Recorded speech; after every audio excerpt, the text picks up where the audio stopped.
Dice la primera carta de Pedro, capítulo 3, versículos 3 y 4. Dice en el nombre de nuestro Señor Jesucristo: vuestro atavío no sea el externo de peinados ostentosos, de adornos de oro o de vestidos lujosos, sino el interno, el del corazón, en el incorruptible ornato de un espíritu afable y apacible, que es de grande estima delante de Dios. Sobre esa base bíblica vamos a estar predicando el día de hoy, hermanos. Vamos a compartir el mensaje de este domingo. Por supuesto que vamos a estar estudiando el contexto, ¿verdad?, de estos versículos, pero el día de hoy yo quiero hablarte de un mensaje titulado Un corazón humilde. Así es como vamos a estar nombrando este mensaje, esta enseñanza del día de hoy. Y con esto yo hoy te quiero predicar de un tema que marcó un antes y un después, al menos en mi vida, y creo que puede marcarlo en la tuya. Muchos de ustedes me conocen desde hace ya mucho tiempo, y para los que no, yo hoy quiero compartirles algo que forma parte de mi vida pasada. Antes de convertirme a Cristo, yo tuve uno de los problemas más grandes que enfrenta el ser humano en su naturaleza caída. Yo pasé por muchas cosas negativas que la mayoría de ustedes ya conocen. Problemas con el tabaquismo, con adicciones, la pereza, el nerviosismo, tuve depresiones, inestabilidad emocional, enfermedades en mis pulmones a causa del cigarro. Yo empecé a fumar a los 12 o 13 años, más o menos, estaba en secundaria y tuve varios problemas más. Pero había uno que era el peor de todos. Tenía un problema yo en mi vida que era peor que el tabaquismo. Tenía un problema yo en mi vida que era peor que cualquier enfermedad.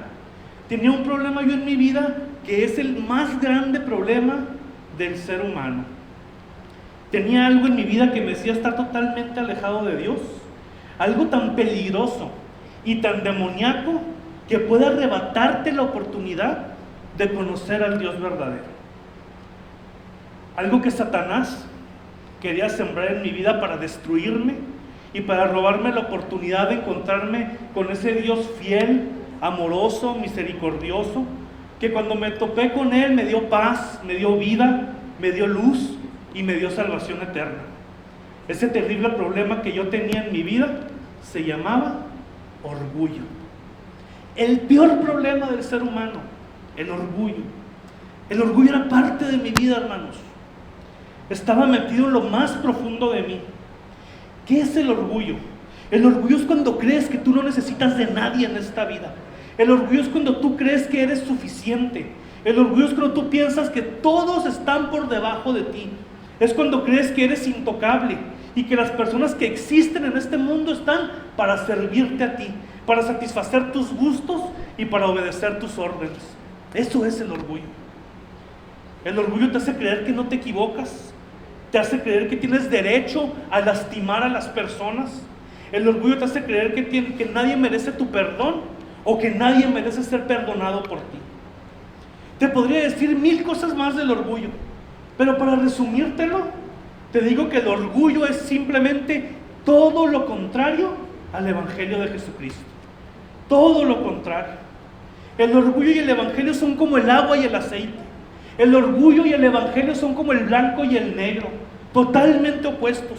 Son todo lo contrario el uno del otro. Por eso el orgullo es el peor problema del ser humano, porque el orgullo ha sido el instrumento que Satanás ha usado para convencer al ser humano, por ejemplo, de que el ateísmo es razonable.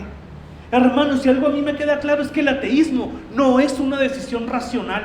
Aquella persona que es atea no por falta de evidencia, no es por falta de pruebas, no es por nada de eso. La persona que se considera atea es porque el orgullo hace insoportable la sola idea de depender de un Dios superior a nosotros. La persona que se considera atea tiene una idea insoportable de darse cuenta que Él no es el centro del universo. Para un ateo es insoportable darse cuenta, es insoportable que hay alguien por encima de él que rige su vida. Y ahí es donde nace el ateísmo.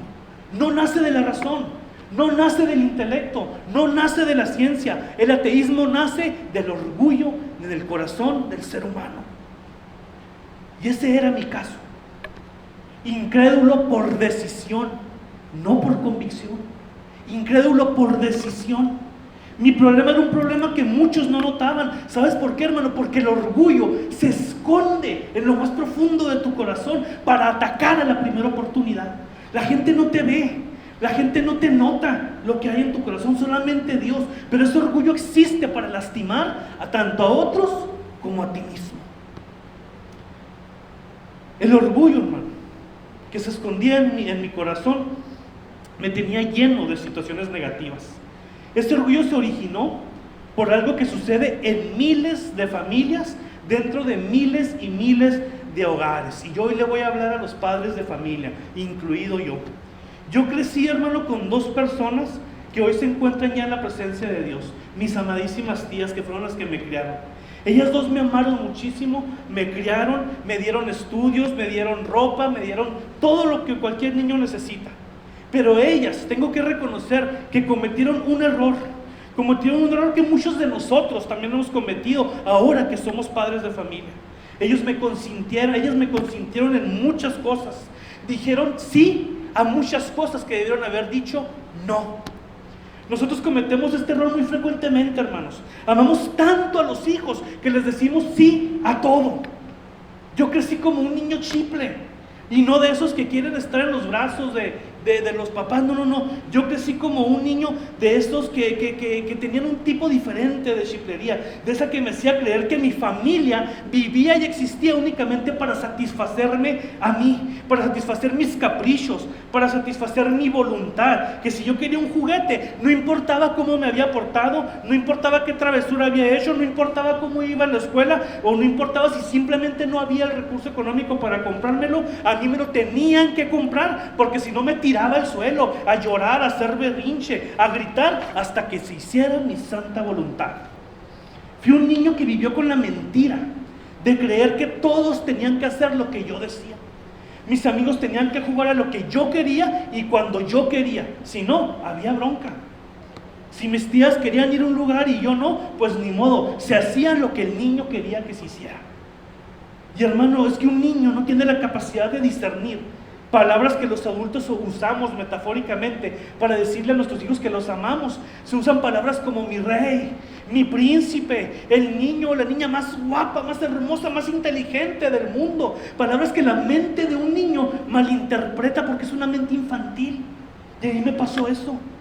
Esta falta de disciplina, hermano, en mi vida generó en mí orgullo y rebeldía. Porque ese es siempre el resultado de un niño o una niña al que no se le disciplina.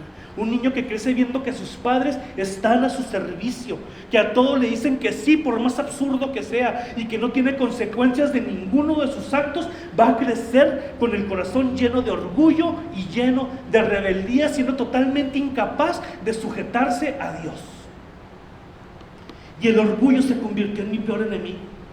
Solo me trajo problemas, enemigos, toda clase de situaciones desagradables. Pero lo más grave que fue que el orgullo me hizo creerme a mí mismo mi propio Dios, creyendo que yo tenía el control absoluto de mi vida y de mi destino. ¡Qué mentira tan grande! ¡Qué mentira tan grande! Hermano, echa a la basura a todos esos motivadores que vienen a decirte: eres el mejor, eres campeón, naciste para triunfar, naciste para ser el número uno, lucha por tus sueños, ellos llegarán, decreta en el universo que todo te va a salir bien. Mentira del diablo. Eso lo único que genera es orgullo en el ser humano, orgullo que te destruye, orgullo que tal vez te endulza el oído, pero te pudre el corazón. Cuidado con esta clase de frases. Créeme, hermano, no hay peor daño que le puedes hacer a un hijo que darle una autoridad por encima de sus padres, porque es una autoridad que un niño no puede ni sabe manejar y provocará que ese niño crezca con orgullo y con ego en su corazón. Es como regalarle un carro deportivo a un niño de 12 o 13 años. Lo único que vas a provocar son accidentes viales donde se pone en riesgo la vida tanto del niño como de otras personas que no tienen la culpa de nada. Hermano, Dios tuvo misericordia de mí aquel día que se presentó a mi vida y me dio su amor, su gracia y su salvación. Y en ese momento comenzó la lucha contra mi propia carne. Dios me ayudó a vencer el vicio del cigarro, a vencer la enfermedad, a cuidar mi mente, pero nada fue más difícil que luchar contra ese orgullo que vivía dentro de mí desde hacía ya muchísimo tiempo. Fue una tremenda lucha, hermanos, tremenda. El sujetarme, el darme cuenta que de repente me tenía que sujetar a ser enseñado por un pastor, el pertenecer a una iglesia donde yo era el más ignorante de todo, el saber que yo no tenía el control de mi vida, era algo muy duro de aceptar. Y que Dios quebrantara mi orgullo fue lo más doloroso que yo he experimentado, pero a la vez ha sido mi más grande bendición. Te repito eso, Dios me quebrantó el orgullo y es lo que más me ha dolido en mi vida. Que el orgullo se nos quebrante, nos va a doler, hermanos, nos va a doler muchísimo, pero es la mayor bendición que puedes recibir. ¿Sabes por qué? Porque que se te quebrante el orgullo genera en ti un corazón humilde, y un corazón humilde es el camino al conocimiento genuino del Dios vivo. Hermano, yo ya estaba en la iglesia, yo ya había nacido de nuevo, yo ya era creyente, y recuerdo que anhelaba algo fervientemente. Había algo que yo anhelaba con tanta insistencia, algo que se llamaba sabiduría. ¿Sabes por qué? Porque había yo entendido que una cosa es la sabiduría y que otra muy distinta es el tener conocimientos. Yo tenía conocimientos de todo tipo, de muchas cosas, pero ahora anhelaba sabiduría. Era lo que más anhelaba yo. Yo quería tener sabiduría, quería saber de Dios, quería saber las doctrinas más profundas del Evangelio, quería saber cómo era el corazón de Jesús. Anhelaba sabiduría, hermanos, pero aún cargaba orgullo en mi corazón. Hasta que un día, el día que marcó el antes y el después, el día que cambió realmente mi vida en cuestiones del Evangelio, que empecé a crecer espiritualmente, fue porque Dios utilizó un versículo que hasta el día de hoy sigue siendo mi favorito de la Biblia. Utilizó un versículo en el libro de Proverbios, capítulo 11, versículo 2, donde Dios me habla y me dice: cuando viene la soberbia, viene también la deshonra, mas con los humildes es la sabiduría. Tenía semanas diciéndole a Dios: yo quiero crecer, yo quiero aprender, yo ya quiero saberme la Biblia, yo ya quiero conocer tu Evangelio, yo ya quiero conocer tu corazón. Yo tenía sueños de ser maestro, de crecer en la iglesia, de enseñar a los demás, de hacer algo grande. Estaba tan agradecido con Dios que lo único que anhelaba era tener la sabiduría para poder servirle. Y Dios no me dijo: necesitas más inteligencia, no me dijo: necesitas más tiempo, no me dijo: necesitas resolver muchas dudas, necesitas estudio, necesitas preparación, necesitas discipulados. No, Dios llega y me dice: lo único que necesitas para empezar a crecer se llama humildad, porque con los humildes es la sabiduría. Y entendí que si yo quería crecer espiritualmente, que si yo quería resolver mis dudas, si yo quería encontrarme cara a cara con ese Dios, era indispensable renunciar al orgullo humano y comenzar a adoptar en mi vida un corazón humilde. Esto lo aprendí siendo ya cristiano, hermano, porque el corazón del hombre puede tener orgullo aún siendo ya cristiano. ¿Quieres que te dé un ejemplo? ¿Quién recuerda al apóstol o al discípulo Tomás? ¿Por qué es famoso Tomás? ¿De qué se predica cuando se habla de Tomás? Se predica de su incredulidad. Se predica de lo incrédulo que fue. Hermano, yo quiero decirte algo: Tomás no era un endemoniado, Tomás no era un siervo de Satanás, Tomás no era enemigo de la fe, tampoco era enemigo del Evangelio de Cristo, todo lo contrario. Tomás amaba a Jesús, Tomás acompañó por más de 3 años a Jesús, durmió con él, comió con él, cenó con él, estuvo expuesto a la predicación de Jesús. Tomás vio a Jesús salvar gente, sanar enfermos, limpiarle leprosos.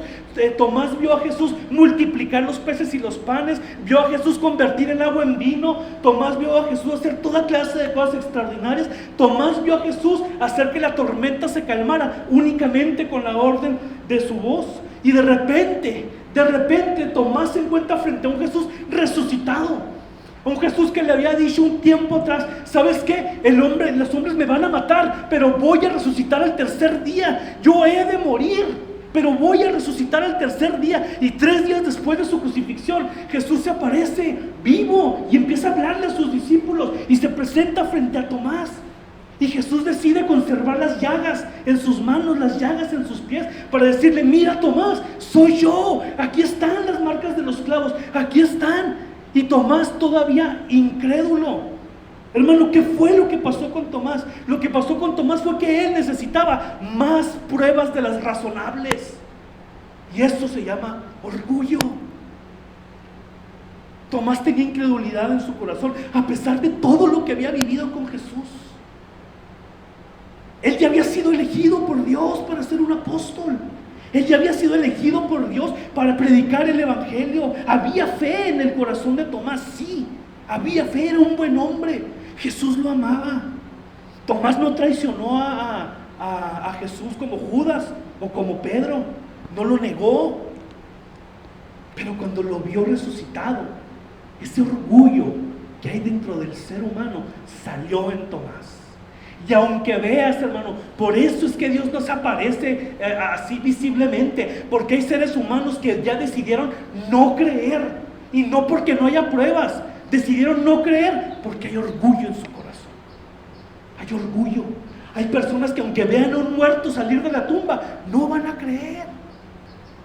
Mucha gente me dice: ¿por qué Dios no viene al planeta Tierra? Ya vino, hizo milagros, sanó montones de enfermos, murió y resucitó frente a los ojos de los hombres. Y muchos no creyeron. Dios ya vino. ¿Qué más quieres? Jesús vino a dividir los tiempos. Jesús vino a dejar su nombre marcado en los libros de historia.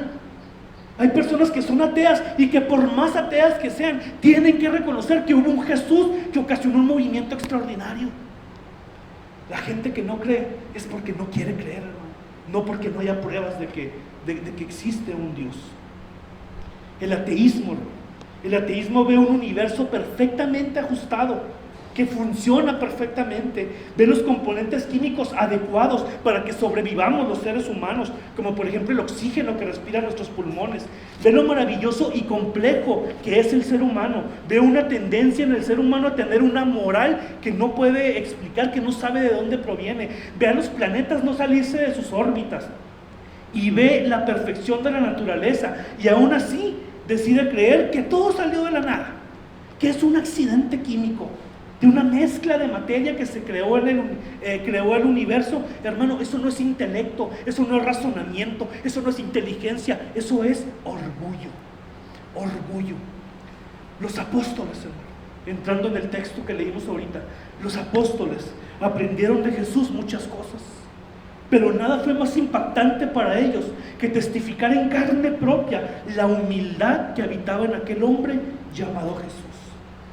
Fue impactante, hermano, darse cuenta que el Rey del universo, el Creador, el Eterno, el Todopoderoso, el Rey de Reyes y Señor de Señores, era tan humilde de corazón que no tenía ningún problema en abrazar a los pecadores. ¿Sabes cómo le decían a Jesús?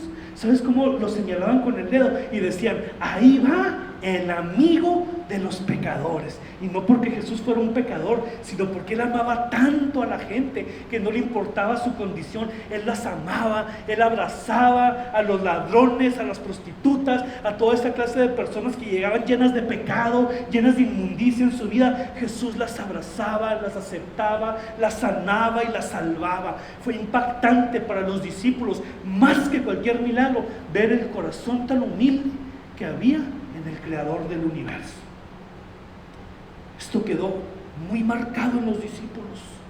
Jesús abrazaba a los pecadores, perdonaba a sus ofensores, lavó los pies de sus discípulos, servía a las personas, tomaba en brazos a los niños y predicaba el evangelio con el corazón más humilde jamás antes visto.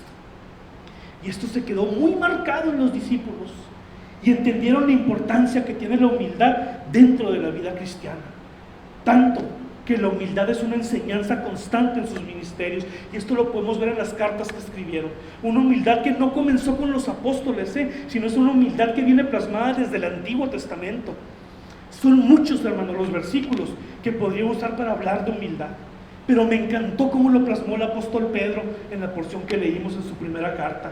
Hermanos, el contexto de esta carta es muy sencillo. En ese momento Pedro le está hablando a los matrimonios recién convertidos, y empieza hablándole a las mujeres, que fue lo que leímos, y les habla de humildad, y luego habla a los hombres, a los varones, y también les habla de humildad. Yo creo que definitivamente este principio es una doctrina aplicable para cualquier hijo de Dios, esté casado o esté soltero, no importa, porque Pedro dice en el versículo que leímos que un espíritu afable y apacible es de gran estima delante de Dios.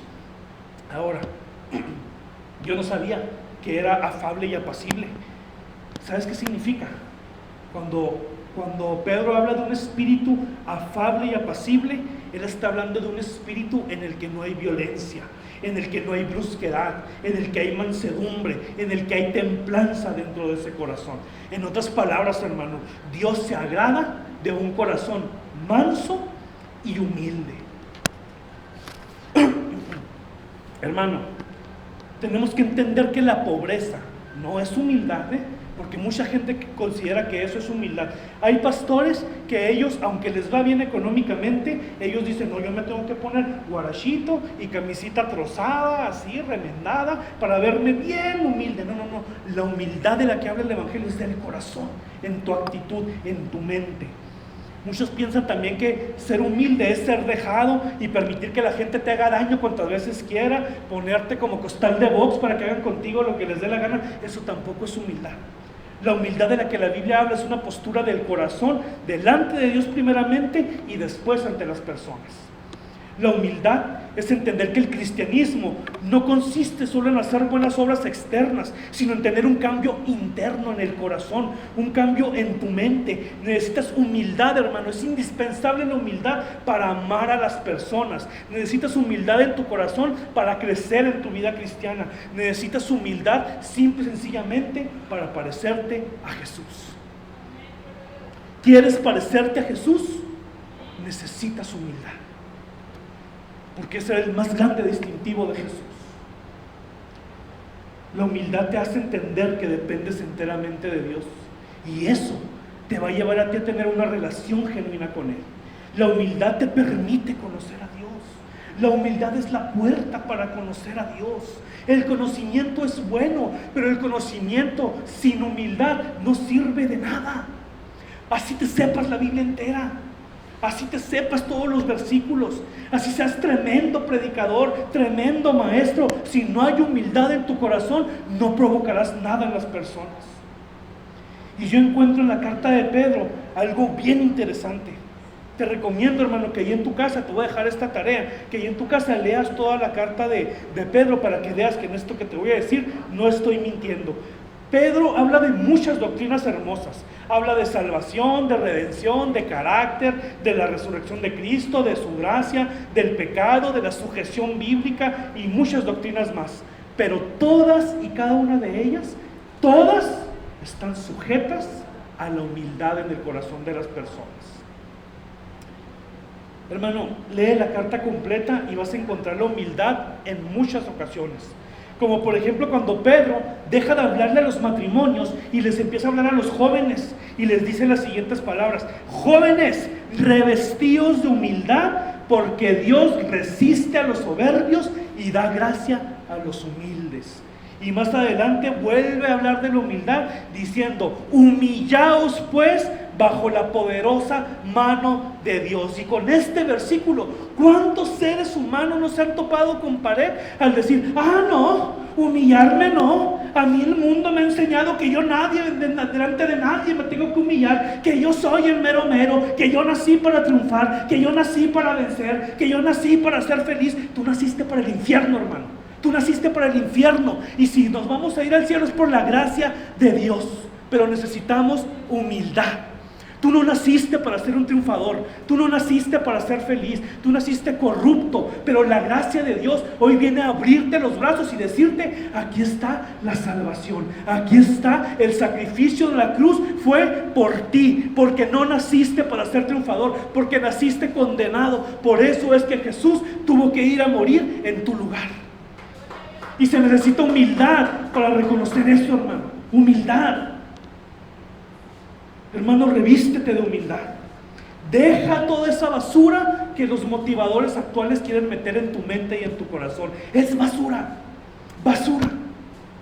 ¿Quieres verdaderamente algo objetivo? ¿Quieres verdaderamente una voluntad que verdaderamente va a hacer cambios en tu vida? Es la palabra de Dios. No hay otro libro, no hay otro programa, no hay otra persona. Es la palabra de Dios lo único que transforma personas, lo único. Y puedes ser un triunfador en Cristo. Y puedes ser feliz, pero en Cristo. Y puedes tener una vida plena y gozosa, pero solo en Cristo, no en el mundo. El mundo está contaminado, el mundo está lleno de mentiras. La televisión, hermano, todas las prácticas ahorita, esa basura que están queriendo hacer ahorita de la inclusión, y es una gran mentira esto de la inclusión, es una gran farsa totalmente, hermano. Es mercadotecnia, es únicamente querer llegar a tus bolsillos a través de tus emociones. Pero la palabra de Dios es objetiva. La palabra de Dios quiere restaurarte de verdad. Dios quiere usar su palabra para sanarte, para cambiarte la vida, para quitarte las vendas de los ojos y que te lleves una vida verdaderamente agradable a Dios. Pero para todo esto necesitas humildad. Humildad. Hermano, hay hombres millonarios con corazones muy humildes, y hay hombres que no tienen ni para comer y con los corazones llenos de orgullo y de soberbia. Esto quiere decir que la humildad no es cuestión monetaria, es una cuestión interna. Pedro de lo que habla es de una humildad en tu forma de vivir, reconociendo que necesitas de Dios, que muchas de tus decisiones te han traído malas consecuencias, que te has equivocado muchas veces, que necesitas el perdón de aquel que te ha amado hasta la muerte, y que no hay otro camino hacia Dios que la persona de Jesús. Humildad es reconocer que el que merecía la cruz eras tú y no Cristo. Repito, el que merecías la cruz eras tú y era yo, no el Hijo de Dios. Humildad es entender que Cristo es limpio, sin pecado, y que tú eres un hombre o una mujer llena de fallas, de errores, que te has ensuciado en tu camino y que necesitas de la sangre preciosa de Cristo para ser limpiado. Humildad, hermano, es servir a tu prójimo.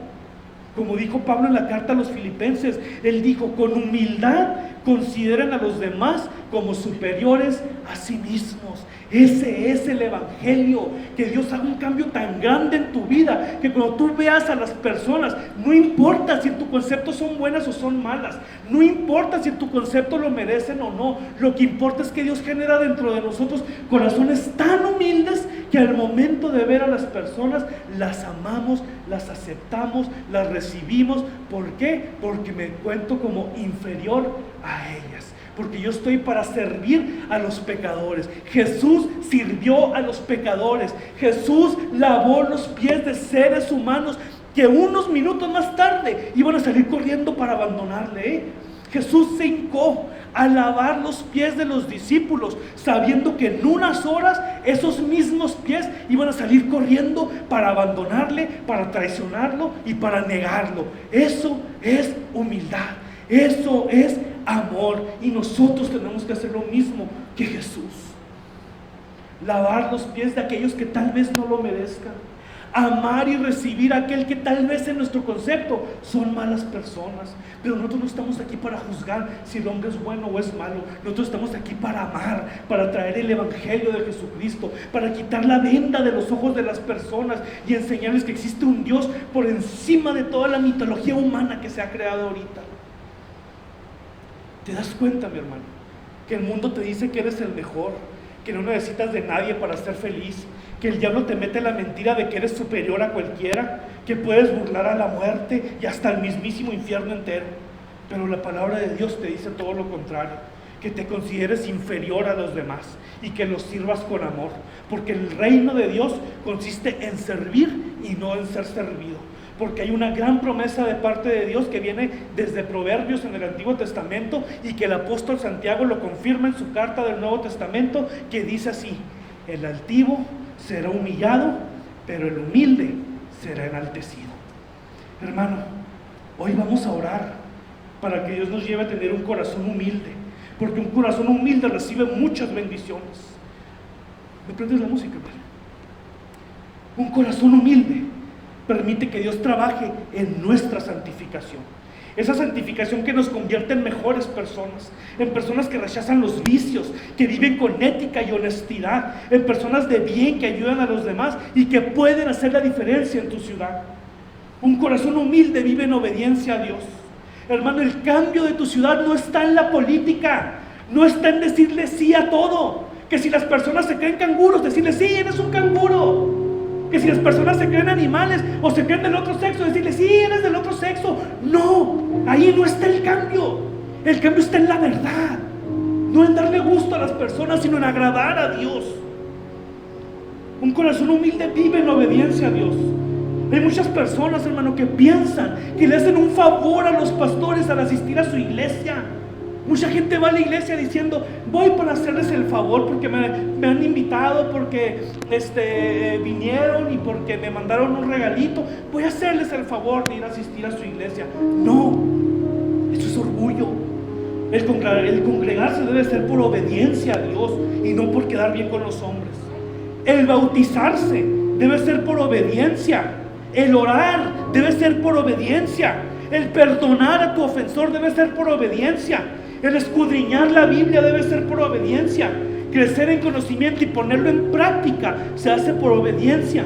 Pero para todo esto, hasta para hacer una oración, se necesita humildad. La humildad te convertirá en una persona de fe.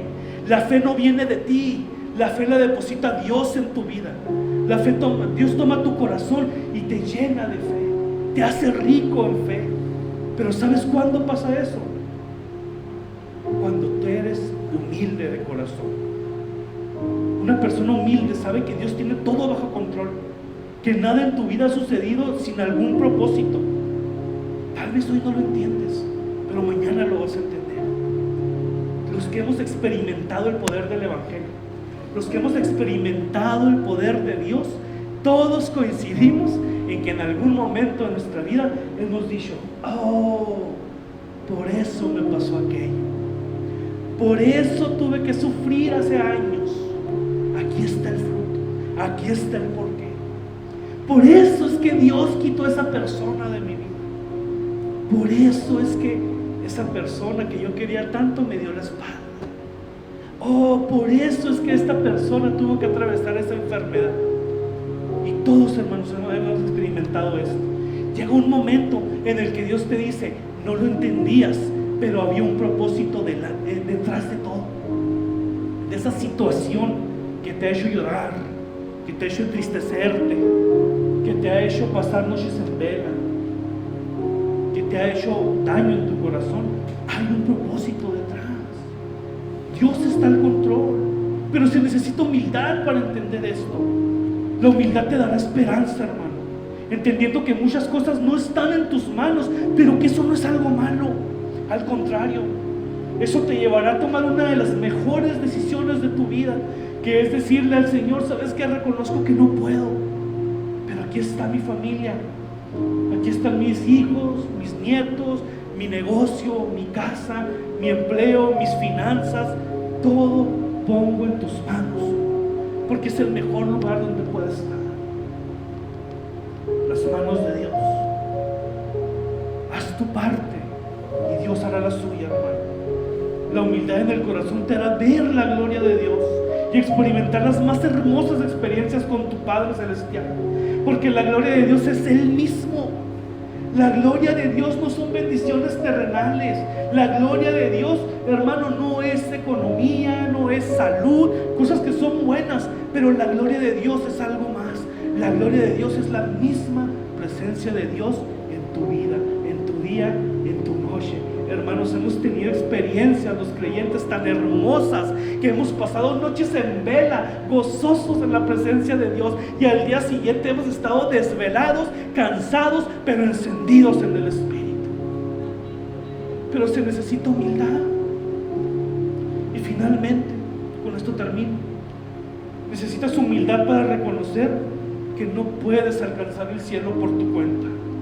Tú puedes resolver el hambre mundial. Tú puedes tener miles de asociaciones para ayudar a la gente, al pobre, a las viudas, a los huérfanos, pero ni así merecerías el cielo. Pero un corazón humilde sabe que hay salvación en la persona de Jesús.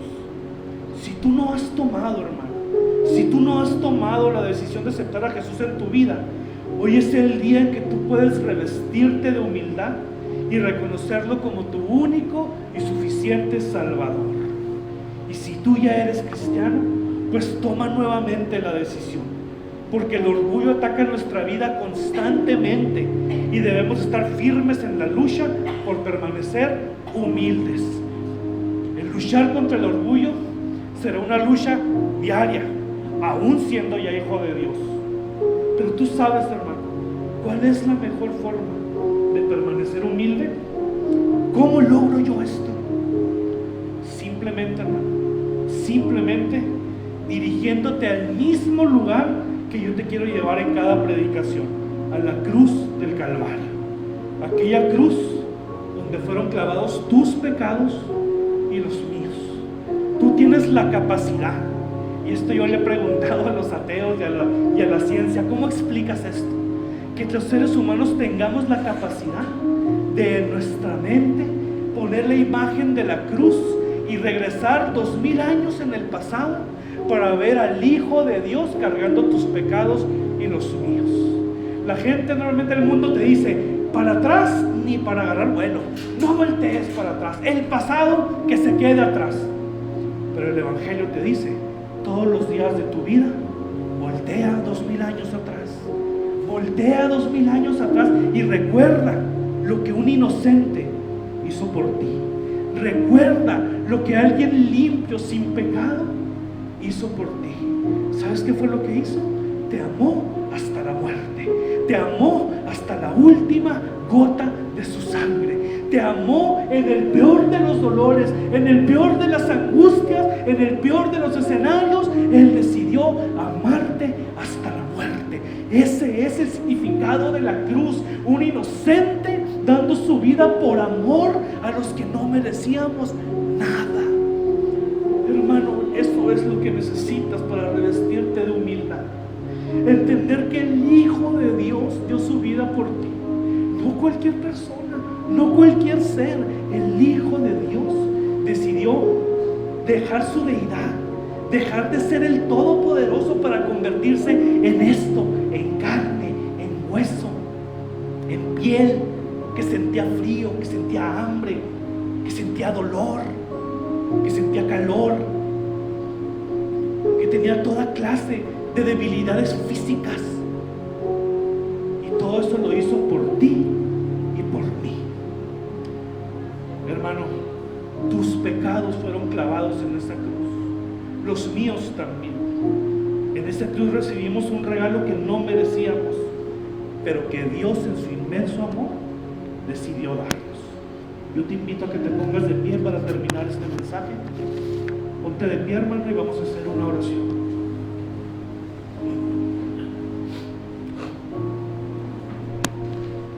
Es momento de que cierres tus ojos, hermano.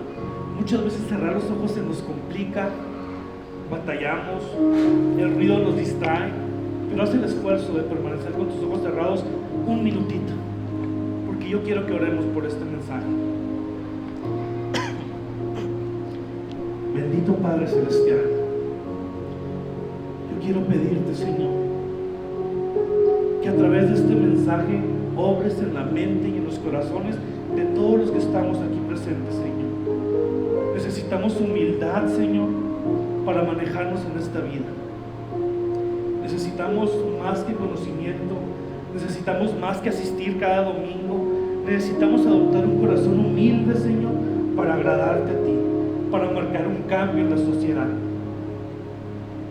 Necesitamos un corazón humilde para entender, Señor, lo que tú nos hablas día a día, para verte, Señor, no solamente el domingo, sino para verte en todas y cada una de nuestras situaciones diarias, porque tú ahí estás presente, Señor. Te pido que sanes los corazones que vienen lastimados, te pido que limpies las mentes que vienen contaminadas, te pido que restaures, Señor, aquellos corazones que vienen dolidos con tristezas, que los tomes en tu mano poderosa, Señor, los restaures, los sanes y pongas un corazón lleno de paz y lleno de gozo. sabiendo que aunque las cosas a veces se ven mal, tú sigues al control, que detrás de toda situación hay propósito. Gracias, Padre Celestial, por este mensaje, pero sobre todo, Señor, gracias por hablarnos de humildad, porque sabemos que a través de ese mensaje tú lo que deseas es que nos parezcamos más a tu Hijo Jesús.